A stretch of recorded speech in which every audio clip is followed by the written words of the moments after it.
Welcome to Sleep Tight Frights, the place where bedtime stories don't always end sweetly. I'm Evergrey, your storyteller in the shadows. Each tale is a little strange, a little spooky, and just creepy enough to keep you peeking over the covers. So settle in, close your eyes, but don't fall asleep just yet.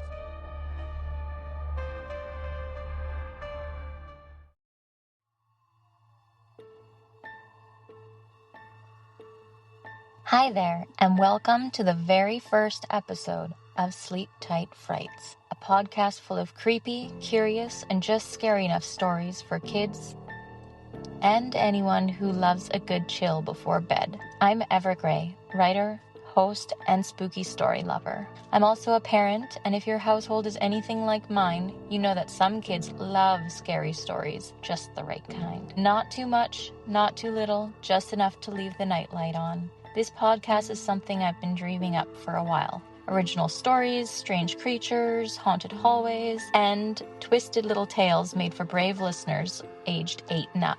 We're brand new, just starting out, but excited to be here. And if you're listening right now, thank you. Truly, it means the world. Each week you'll get a new story, sometimes 2, maybe 3, written by me, and sometimes inspired by the wild, wonderful imaginations of my own kids. So get comfy, snuggle in, maybe leave the closet light on.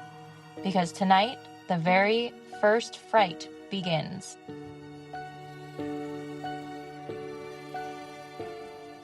Welcome to Sleep Tight Frights, the podcast where bedtime stories don't always stay on your side of the mirror. I'm Evergrey, your whisperer in the dark. Tonight's story starts with a cat, but not the kind that curls in your lap. This one follows the wind and changes everything it watches. This is The Cat with Eyes That Changed Color.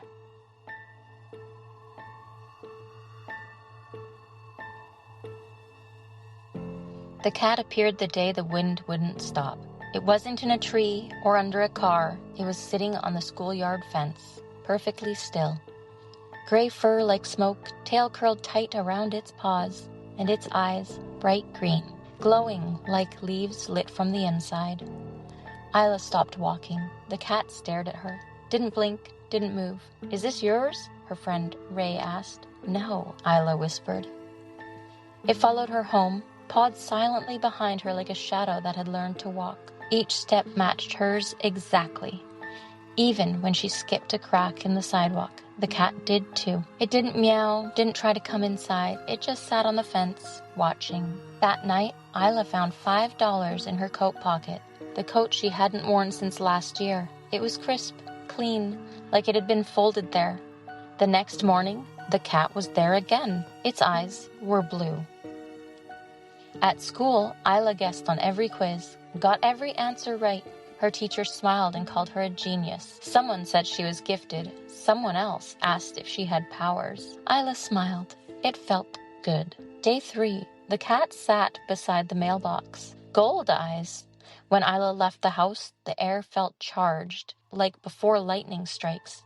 Her biggest bully, James, tripped over his own shoelace and face planted into the mud. Everyone laughed. Even the teachers grinned. But Isla laughed loudest. She didn't even feel bad.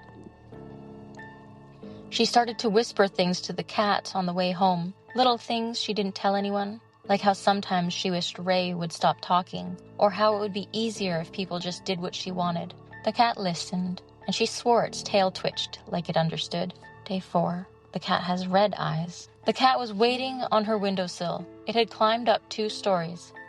No one saw it move, not even the neighbor with binoculars. He just said it was there, and then it wasn't. That day, Isla's pencil snapped before she touched it. Her juice box burst in her hands, and when she walked into the library, every light flickered and popped. One bulb shattered and landed in perfect spirals on the floor. No one could explain it. Ray wouldn't sit next to her. "You're weird lately," she mumbled. She didn't meet Isla's eyes. She kept her voice low, like Isla might hear something she wasn't meant to. Day 5. The cat was inside the house. No one let it in. No one remembered opening a door, and no paw prints led to the porch. Its eyes were black, deep, shiny, empty, like 2 pieces of space got stuck in its head. That day, things went too far. No one said her name all day. Not the teachers, not her friends, not even her mom when she got home. She spoke, yelled, waved her arms, but they walked past her like she wasn't there. It was like she didn't exist. And when she looked in the mirror, her reflection blinked after she did. Just a half-second late. Just enough to know it was pretending. She tried to chase the cat out, screamed at it, threw her lucky charm bracelet, burned sage in the kitchen. She even tried calling it names, mean ones, but the cat just watched her. Its eyes were white, blinding, colorless, cracked with silver veins like spiderwebs. That night she didn't sleep. The wind howled louder than ever. Her door creaked open, the air turned icy, and the cat walked in on its back legs like it had remembered how. It sat on her chest, heavy, cold, breathing in rhythm with her heart, each breath slower than the last. She dreamed she was a cat, gray, silent, watching someone else walk around her room, in her pajamas, with her voice, with her face. She woke up gasping, but no sound came out. Her throat didn't move. She ran to the mirror. Her reflection stood still, then blinked and smiled. It whispered in her voice, "You are getting boring." The cat was gone, but Isla wasn't in the mirror anymore. Only her body, only her smile. Now she watches from the other side. And sometimes, if you pass her old house at night, you might see a gray cat on the windowsill. Tail curled, eyes glowing, color always changing.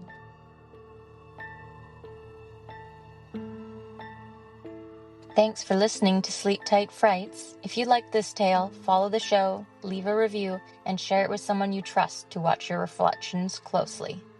We'll be back with another story that just might change you. Until next time, sleep tight if you can.